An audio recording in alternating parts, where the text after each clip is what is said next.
Hello friends, स्वागत है आपका आपके अपने यूट्यूब चैनल पे जिसका नाम है मंडियार ऑनलाइन स्टडी। तो आज हम आपके लिए जो पिछली बरस आयोजित हुई थी कुछ कम्पिटिटिव एग्ज़ाम जैसे HPSS के द्वारा आयोजित या HP हिमाचल प्रदेश यूनिवर्सिटी के द्वारा आयोजित या HP अलाइड सर्विस के द्वारा आयोजित जो भी एग्ज़ाम हुए थे या HP टेट के द्वारा जो भी एग्ज़ाम हुए थे हमने उनमें से कुछ जीके के या जनरल नॉलेज के कुछ क्वेश्चन पेपर उठाए हैं, और ताकि जो आपके किसी भी आने वाले कम्पिटिटिव एग्ज़ाम के लिए बहुत ही ज़रूरी हो सकते हैं।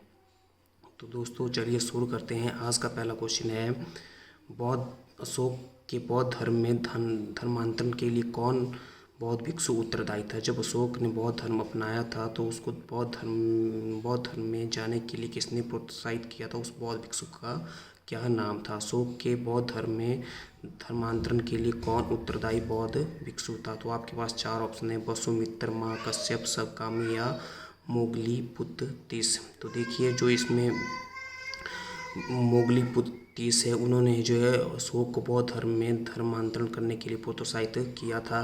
और बात की जाए दूसरे फैक्ट्स की, तो यहाँ पे जो पहली बुद्धिस्ट काउंसलिंग हुई थी वो हुई थी आपकी महाकश्यप उसके अध्यक्ष थे। ये हुई थी आपकी राजगृह में 483 BC में। और दूसरी बौद्धिस्ट काउंसलिंग हुई थी आपकी वैशाली में, उसके अध्यक्ष थे आपके सवकामी। और जो चौथी बौद्धिस्ट काउंसलिंग हुई थी वो हुई थी आपकी कुंडावल कश्मीर में, और इसके जो अध्यक्ष थे वो थे आपके वसुमित्र। और जबकि मोगलीपुत्तीसु जो है आपकी थर्ड बुद्धिस्ट काउंसलिंग के अध्यक्ष थे, और इन्होंने ही जो है अशोक को बौद्ध धर्म में धर्मांतरण करने के लिए प्रोत्साहित किया था। बढ़ते हैं नेक्स्ट क्वेश्चन की तरफ।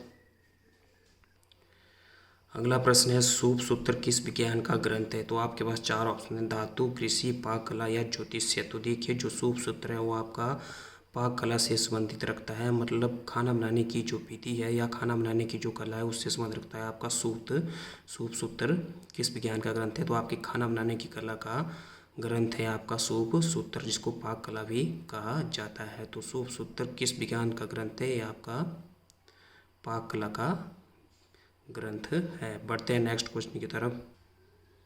अगला प्रश्न है, अमोघ वर्ष का संबंध किस राजवंश से था? चंदेल, राष्ट्रकूट या पल्लव। तो देखिए, अमोघ वर्ष का संबंध जो है आपका राष्ट्रकूट वंश से था, और राष्ट्रकूट वंश की स्थापना जो है आपकी दंडी दुर्गा ने की थी 1765 ईस्वी में, और इसकी जो कैपिटल थी वो थी आपकी गुलबर्गा। और बात की जाए चंदेल वंश की, तो चंदेल वंश की स्थापना की थी आपकी नन्नुका ने।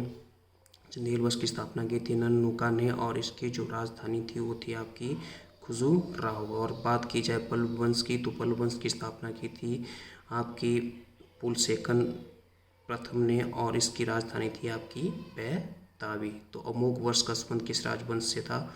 उसका संबंध था आपका राष्ट्रकूट राजवंश से। बढ़ते हैं नेक्स्ट क्वेश्चन की तरफ।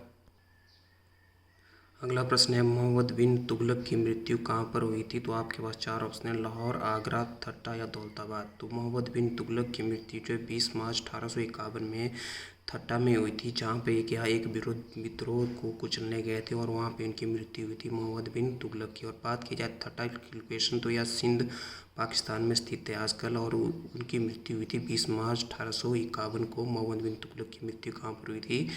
ठट्टा में। और बात की जाए दौलताबाद, तो दौलताबाद जो है मोहम्मद तुगलक ने इसको राजधानी बनाया था, तो दौलताबाद शहर को जो है मोहम्मद बिन तुगलक ने ही बसाया था। और बात की जाए कि मोहम्मद तुगलक को जो है बहुत ही ज्ञानी और एक खगोलविद और ज्योतिष्य थे, ठीक है। और उन्होंने जो है सांकेतिक मुद्रा, पित्तल और कांस्य की सांकेतिक मुद्रा को शुरू करने वाले पहले राजा थे आपके मोहम्मद बिन तुगलक। पढ़ते हैं तो अगले नेक्स्ट क्वेश्चन की तरफ।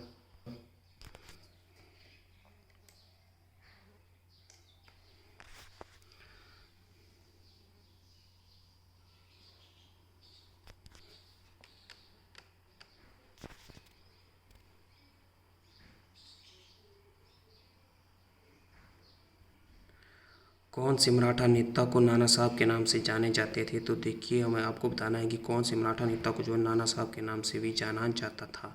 तो आपके पास चार ऑप्शन है, बालाजी बाजीराव, माधवराव या नारायण राणा या बाजीराव। तो देखिए, बालाजी बाजीराव को जो है आपके जो मराठा नेता थे उनको नाना साहब के नाम से भी जाना जाता था। बढ़ते हैं नेक्स्ट क्वेश्चन की तरफ। ईस्ट इंडिया कंपनी के द्वारा जो ड्यूल गवर्नमेंट थी उसको कब समाप्त कर दिया गया था? तो ईस्ट इंडिया कंपनी के द्वारा ड्यूल गवर्नमेंट को कब समाप्त कर दिया गया था? तो देखिए, ईस्ट इंडिया कंपनी द्वारा ड्यूल गवर्नमेंट को जो है 1772 में समाप्त कर दिया गया था। और बात की जाए कि ड्यूल गवर्नमेंट को कब शुरू किया गया था, तो देखिए, ड्यूल गवर्नमेंट को सबसे पहले बंगाल में शुरू किया गया था 1765 में रॉबर्ट क्लाइव के द्वारा। और ड्यूल गवर्नमेंट जो है बंगाल में आपकी 1765 से लेकर 1772 तक रही। और इसको किसने शुरू किया था? बंगाल में इसको शुरू किया था रॉबर्ट क्लाइव ने। और इसने इसको जो आपका ड्यूल गवर्नमेंट है इसको बंगाल में 1772 में किसने समाप्त किया था? तो इसको किया था आपका वारन हास्टिंग ने।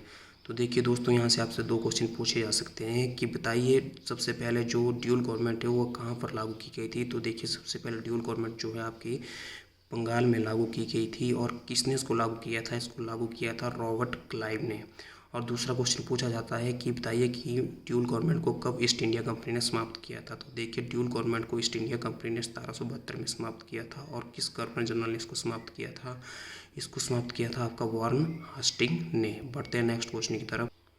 चाक एक उदाहरण है, जो आपका चौक है वो एक उदाहरण है कार्बोनेशियस रॉक का या सिलियस रॉक का या कार्बोनेट रॉक का? तो देखिए, चौक जो है आपका एक कार्बोनेट रॉक का उदाहरण है। बढ़ते हैं नेक्स्ट क्वेश्चन की तरफ। टुंड्रा जलवायु की वनस्पति कहलाती है क्रायोफाइट, ज़ेरोफाइट या ज़ेरोथर्मस या वोरियल? तो देखिए, टुंड्रा जलवायु की वनस्पति कहलाती है आपकी ज़ेरोफाइट। तो देखिए, टुंड्रा जलवायु की वनस्पति को क्या कहा जाता है? आपका ज़ेरोफाइट। तो दोस्तों, ये था हमारा आज का छोटा सा वीडियो जो एसपी गवर्नमेंट के द्वारा पिछले साल कॉम्पिटिटिव एग्ज़ाम आयोजित किए थे उसके जीके सेक्शन पर आधारित था। तो मैं आशा करता हूँ कि आपको ये वीडियो सेक्शन पसंद आया होगा। और बाकी आपकी सपोर्ट हमारे लिए बहुत ही मायने रखती है दोस्तों। बहुत ही मेहनत लगती है वीडियो बनाने के लिए और क्वेश्चन पुट करने के लिए। धन्यवाद। जय हिंद, जय हिमाचल।